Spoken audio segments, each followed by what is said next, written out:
The sun beat down on a cracked Texas highway, stretching through endless fields of withered corn.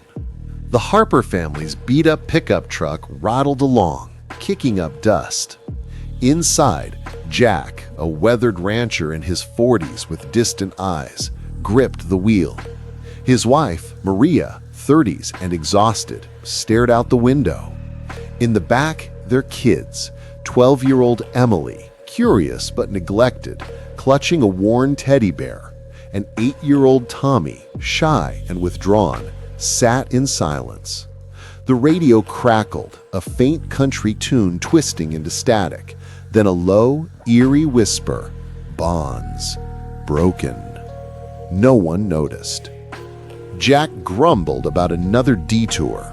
They were headed to his late Aunt Clara's ranch, an inheritance he hoped was worth the hassle. Maria sighed, saying it was family, and the land could help them. Emily asked why they never visited Clara, but Jack snapped that family didn't mean much when they lived in the middle of nowhere. The truck turned onto a gravel path toward a dilapidated ranch house. The house loomed like a skeleton, paint peeling, windows boarded, weeds choking the porch. The family unloaded boxes, stepping into a dusty time capsule. Yellowed photos showed Clara with her husband and a young child, smiling, a family long gone. Emily wandered into a back room filled with antiques and found a glass case. Inside was a porcelain doll, about 18 inches tall, with curly blonde hair, rosy cheeks, and piercing blue eyes that seemed to follow her. Dressed in a faded Victorian gown, a tag read, "Lily, made in Texas, 1890, cursed to bind what is broken." Emily whispered that the doll was beautiful. Tommy peeked in, telling her it was creepy and to put it back.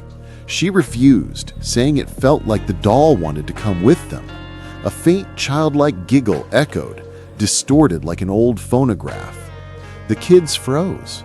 Was it the wind?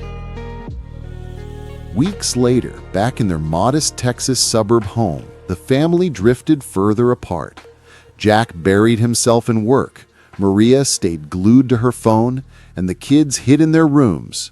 Lily, the doll, sat on Emily's dresser, her blue eyes glinting. At dinner, silence hung heavy. A soft thump came from upstairs. Maria asked what it was. Jack muttered it was probably the cat. They didn't have a cat. That night, Emily slept in her room. A creepy lullaby hummed faintly, growing louder. The wind howled, though the windows were closed.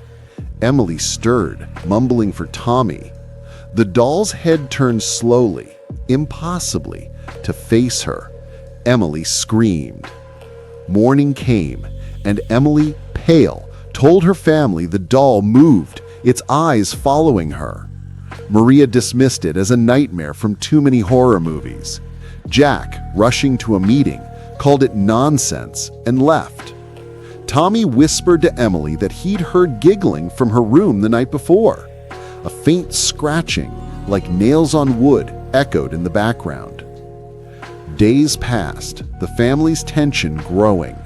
Emily played with the doll, talking to it like a friend, whispering that it was her family now, since no one else cared. The doll's lips seemed to twitch. A smile? Low whispers came from it. Family. Forgotten. Tommy overheard, eyes wide. That night, Tommy huddled under his covers. Small, pattering footsteps approached his door. The knob rattled. He begged whatever it was to go away. The door creaked open. Nothing there. Then he saw the doll, upright in the doorway, as if placed. He bolted to his parents, screaming that the doll moved. Jack, half asleep, told him to go back to bed. Maria sighed, too tired to argue. The next day, Emily and Tommy confronted the doll, placing it on a backyard swing. Emily wondered if it was haunted. Tommy insisted they throw it away. They buried it in a shallow hole under a tree. As dirt covered it, A muffled sob, like a child crying, made them run inside. That night, at another silent family dinner, mud tracks led from the back door to the table.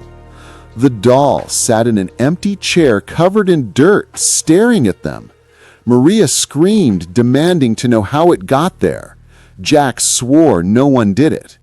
The doll's eyes blinked with an audible click. The lights flickered.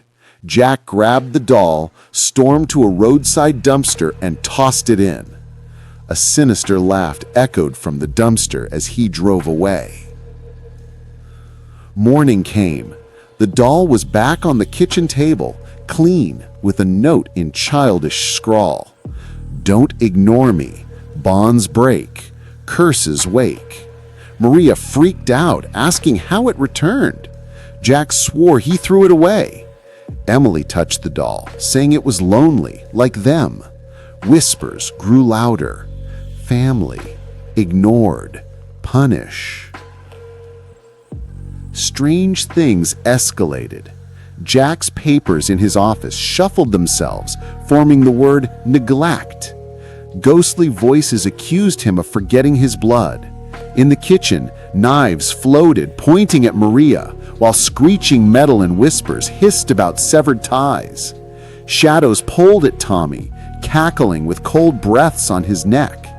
At night, the doll climbed onto Emily's chest, heavy, suffocating, its voice whispering to join it forever. The family argued, blaming each other. Jack accused Maria of keeping Clara's junk. Maria snapped that he was never there for the kids. The kids cried, huddled together. Maria, desperate, went to the library and found an old Texas folklore book.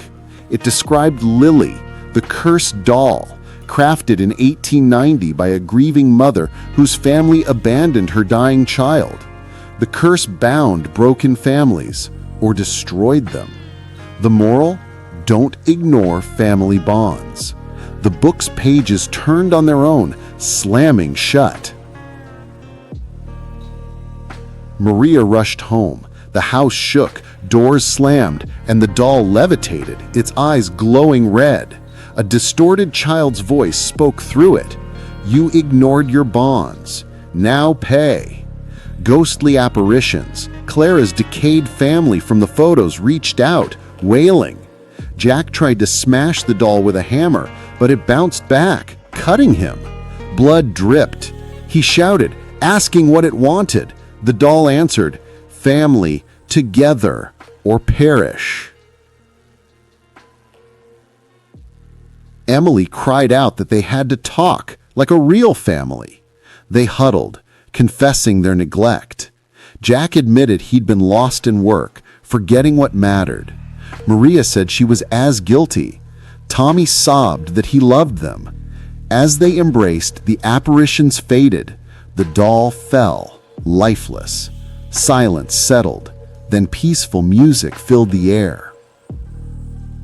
The family sat together that night, talking and laughing for ages. They boxed the doll, sealing it. Jack said they'd bury it properly at the ranch. Maria added they'd visit Clara's grave to honor the bonds. At dawn, they buried the doll beside the grave. Emily whispered goodbye, saying they were together now. A soft sigh, like relief, carried on the wind. The sun rose, warm and bright. In the heart of Texas, a cursed doll taught a family the hardest lesson. Ignore your bonds and darkness will claim you, but mend them and light returns.